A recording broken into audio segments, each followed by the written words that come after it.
Hello again. You know whole notes. You know half notes. Now we're looking at quarter notes. If you're a chef, if you're a cook, if you enjoy your time in the kitchen like I do, then you'll know that you have a cup. But in some recipes, they ask for a half a cup. Well, 2 half cups make a whole cup. That would be your half note. Sometimes they ask for a quarter cup. A quarter cup. Well, 4 quarter cups make 1 cup. Same thing in music. 1 bar, when you're playing in 4/4, that means 4 beats per bar or 4 beats per measure.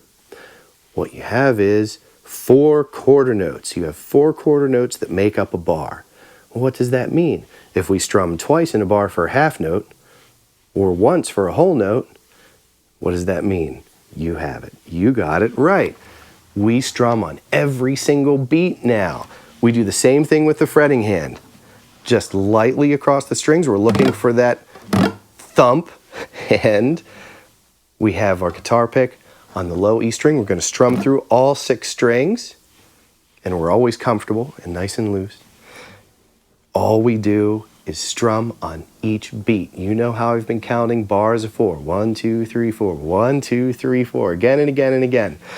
We're going to do the same thing, but with each beat we count, with each number we say, we give it a strum. They're quarter notes. Let's try a few. Ready? 1, 2, ready, go. 1, 2, 3, 4. 1, 2, 3, 4. That's all there is to it. You got it. Let's go play.